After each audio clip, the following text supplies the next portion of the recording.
کتاب میں نے بیان بھی کیا ہو۔ میرے دادا حضرت پیر میر علی شاہ صاحب رحمت اللہ علیہ پر استغراق کا عالم طاری ہوا تو استغراق کا عالم وہ ہوتا ہے جو اولیاء کاملین کا آخری زمانے میں انہماک ذات کی طرف اتنا ہو جاتا ہے کہ وہ نہ کھاتے ہیں نہ پیتے ہیں نہ بولتے ہیں اور خاموشی سے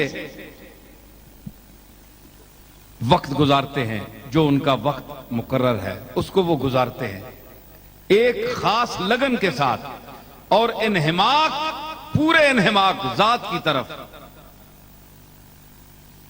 یہ منزل بڑی مشکل ہے، جو اس سے گزرا ہو اس کو پتا ہوتا ہے۔ یہ مقام کیسا ہے کہ نہ محل گفتگو ہے نہ مقام جستجو ہے،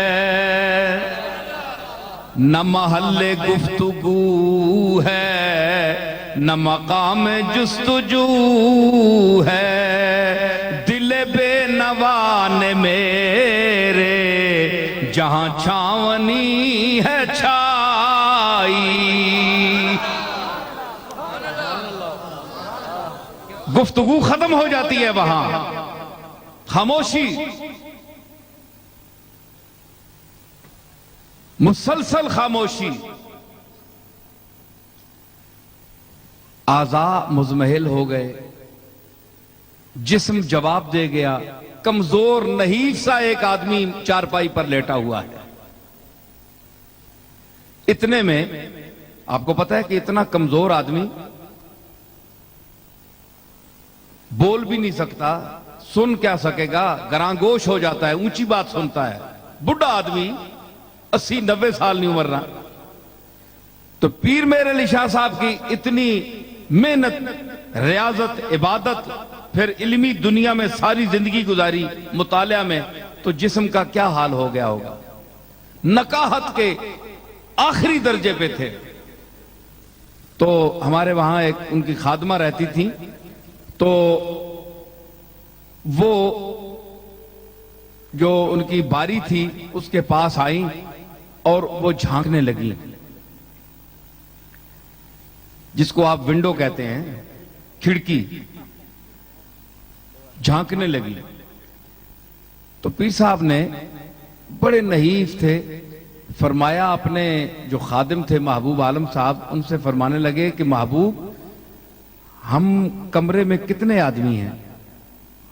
انہوں نے کہا کہ آپ سمیت 4 آدمی ہیں یا 5 ہیں۔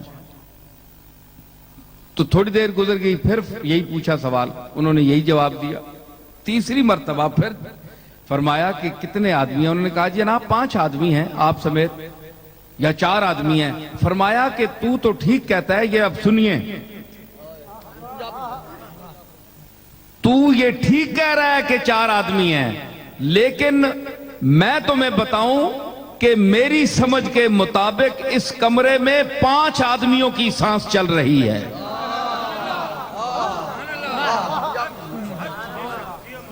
5 آدمیاں نہ سا چلنا پیا اس کمرے چ۔ انہاں آکھیا جناب اتھے بندے تا 4 ہاں تے بندہ اور کوئی نہیں، 5 آدمیاں نہ سا کس طرح ہے؟ او بارش کھلوتی نہ مائی آکھیا ہے مینڈا پیر میں کھلوتی ہیں ایک۔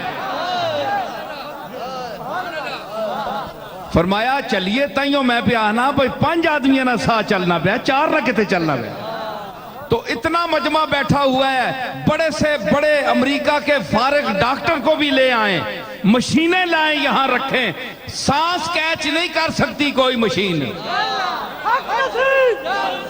سمجھ آئی؟ سمجھ آئی؟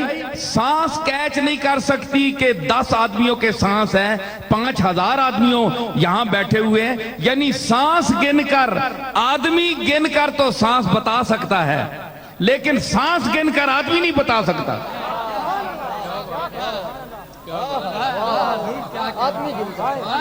آدمی گن کر، یہاں آپ آدمی گن لینا تو آپ کو پتہ چل جائے گا کہ اگر 10,000 آدمی کھڑا ہے یا بیٹھا ہے تو مطلب ہے کہ اس فضا میں 10,000 سانسیں چل رہی ہیں۔ یہ تو ٹھیک ہے، یہ تو کوئی بات نہیں ہے، عام آدمی بھی کرتا۔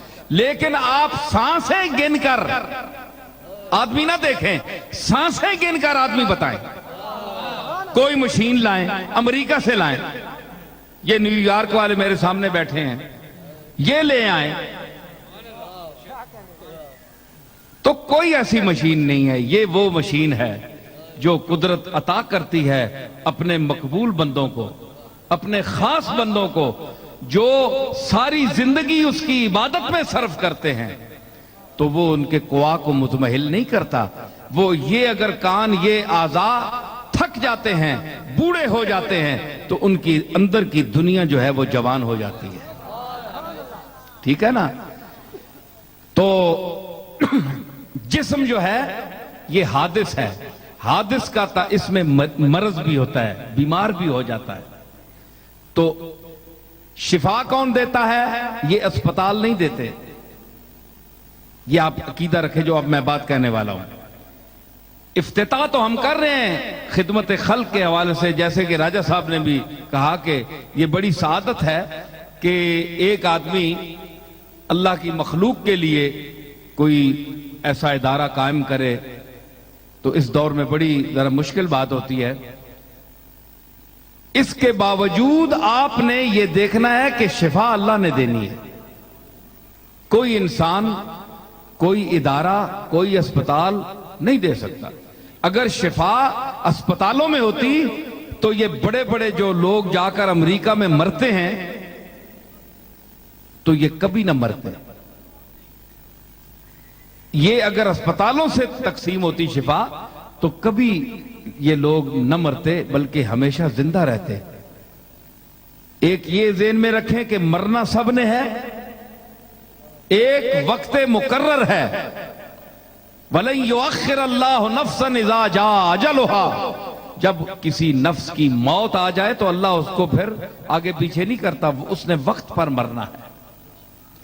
تو جب تک آپ نے زندہ رہنا ہے اور اس نے اگر آپ کی قسمت میں شفا لکھی ہوئی ہے تو آپ کو